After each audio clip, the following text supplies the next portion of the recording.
Um, Now we got to go a little bit more into the secondary too, right? Because it wasn't just the cornerbacks and right. It Mhm. was our safeties and our linebackers. Nothing looked real good last year, right? And after having a decent defense in 2019, one of the better defenses in the country in 2020, not too bad in 2021. We really fell off the rails though last Yeah. year.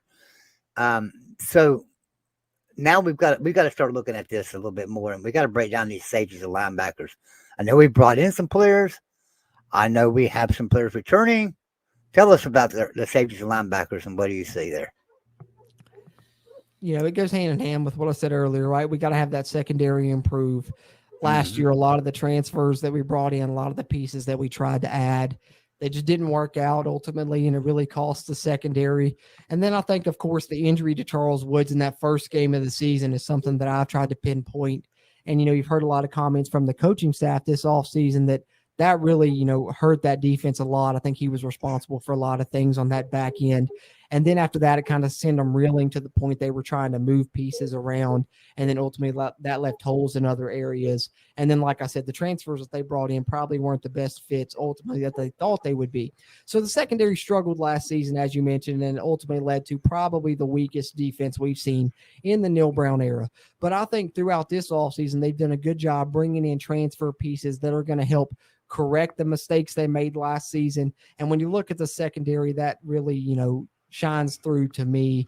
I talked a little bit about the corners, but then you look at the safety position, and just as far as players West Virginia brought in, Keyshawn Cobb and Anthony Wilson, I think are going to be big names there at the safety position. Both of those guys, Keyshawn Cobb, of course, was here already. Anthony Wilson still yet to enroll and join the Mountaineers, but he's coming from Georgia Southern, where he had 100-plus tackles the past couple of seasons. One of the best tackling secondary players in the country the past couple of seasons. In West Virginia, I think we all know, left a lot to be desired tackling-wise. They really struggled in open field tackling, so getting a good secondary player that can tackle can help. Keyshawn Cobb coming over from Buffalo. I think that, originally I thought he prototypically could fit at spear.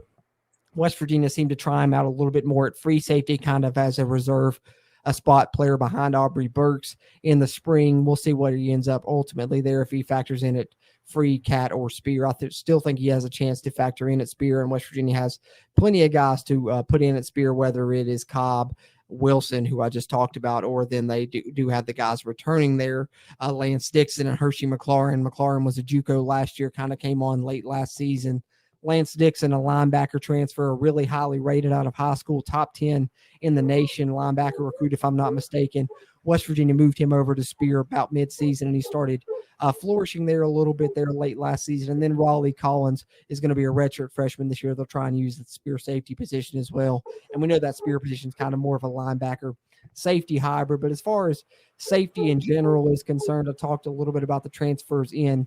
But as far as players returning, and these are probably the players that are most likely to be your two starters at those deep safety positions. At cat safety, you're looking at Marcus Floyd, came to West Virginia last year, a bit of a mixed bag in his first season, but I think a bit of that is due to the fact that he played cornerback exclusively pretty much throughout his collegiate career before coming to West Virginia, where they've transferred him into a cat safety. I think that I've heard reports that he's really improved a lot throughout the offseason. He may be in a battle for playing time and for that spot once fall camp rolls around, but I think the fact that he's improving bodes well for West Virginia. But the player that I'm most excited about at the safety position is Aubrey Burks, who's going to be West Virginia's starting free safety this season.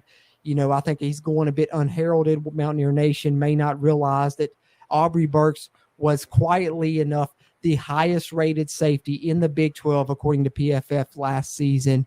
And he's one of the highest rated safeties in the country, according to PFF, returning the season in college football. Matter of fact, I shared in a video recently on the channel.